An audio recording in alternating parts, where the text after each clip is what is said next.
Vâng, chào các bạn. Hôm nay tôi nhận thêm một con máy Toshiba C640. Con này đang bật không lên các bạn ạ. Các bạn cùng tôi ta kiểm tra con máy này.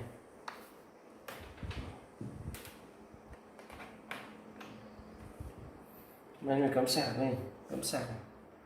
Tôi bật lên.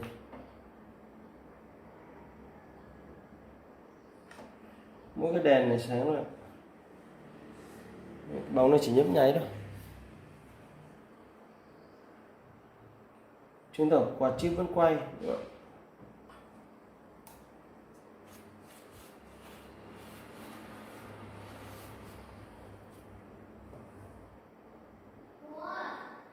Ôi,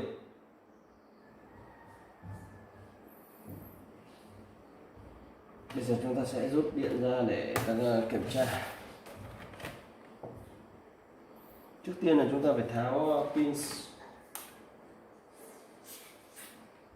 Con đi đâu về đấy? Đi đâu chơi? Ta bảo không đi chơi mà. Đi ngoài. Chúng ta sẽ tháo ra nó ở vị trí này. Mở tivi mà xem.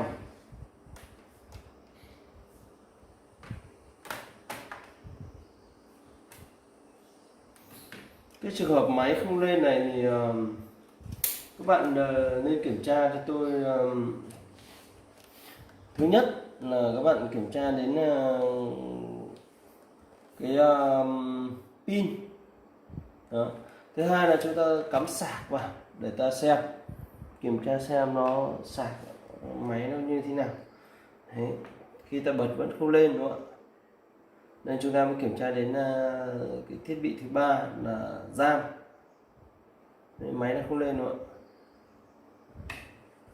Đấy. Ta kiểm tra thanh RAM.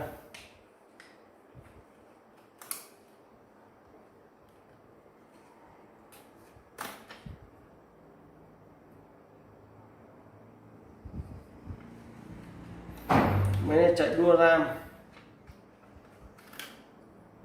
Chạy đua RAM các bạn ạ, chạy đua RAM. Hai con RAM RAM 3 2GB. Ta làm như sau, ta sẽ cắm, ta sẽ vệ sinh cái chân RAM.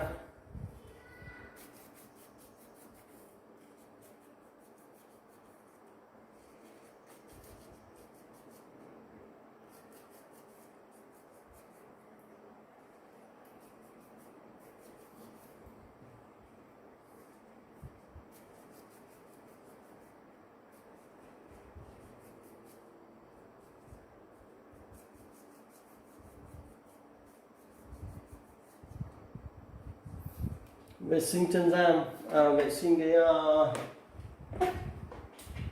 sẽ vệ sinh cả cái khe RAM này nữa.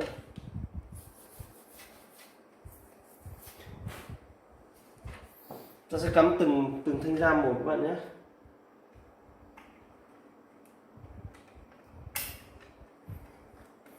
Về cơ bản là cái sửa chữa này chúng ta phải, quan trọng nhất là chúng ta phải xác định được cái lỗi nó ở vị trí nào, ở thiết bị nào, sau chúng ta phải làm cái biện pháp loại trừ. Tôi bật xem. Đó, thanh RAM này lên đúng không ạ? Thanh RAM này lên. Ta cắm tiếp thanh này vào.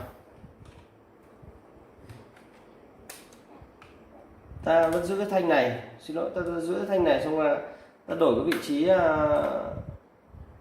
đổi cái khe cắm.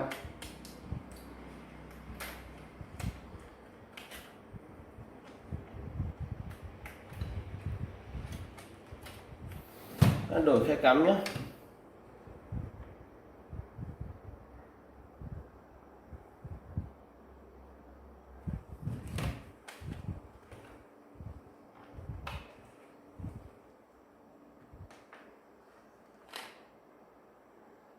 Vâng, vẫn lên bình thường. Ta lắp thêm một cái thanh còn lại vào.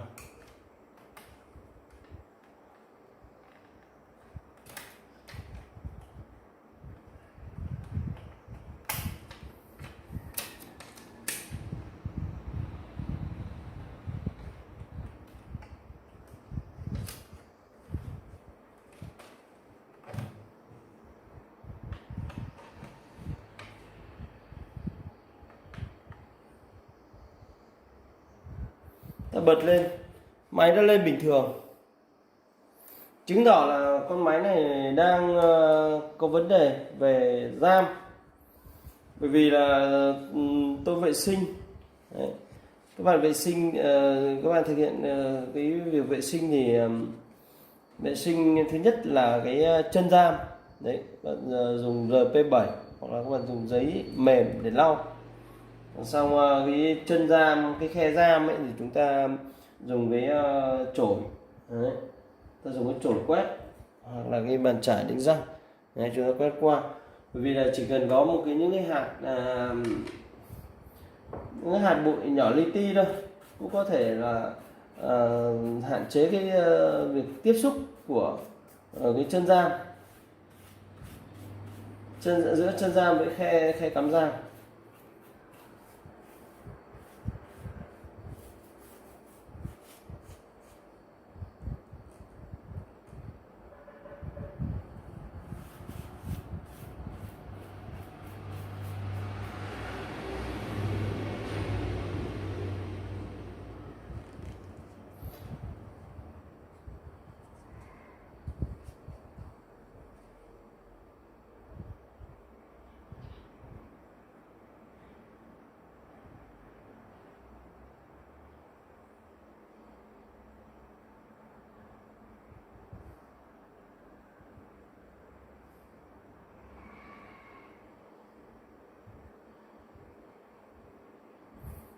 Con máy này khá là chậm, bạn nhìn từ nãy giờ nó chưa lên này.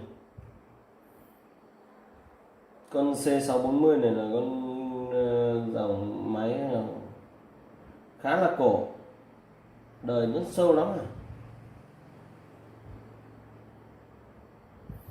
nên chạy hệ điều hành Windows 10 nữa nên là nó sẽ rất là chậm.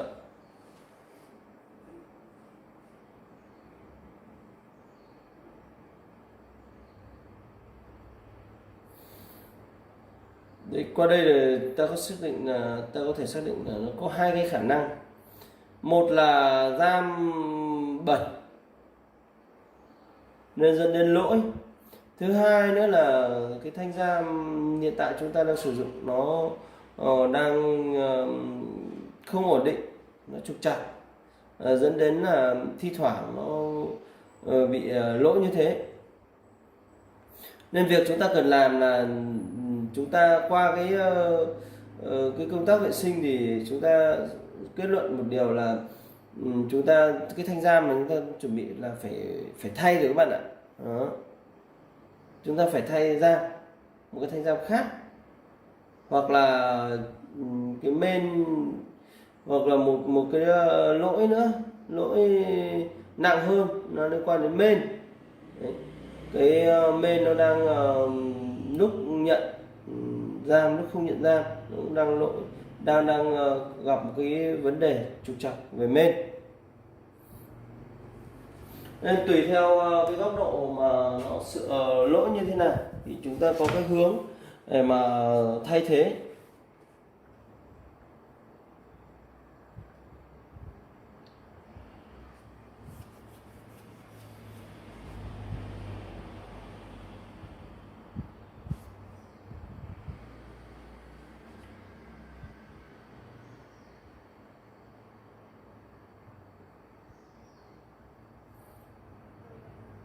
Máy rất là chậm.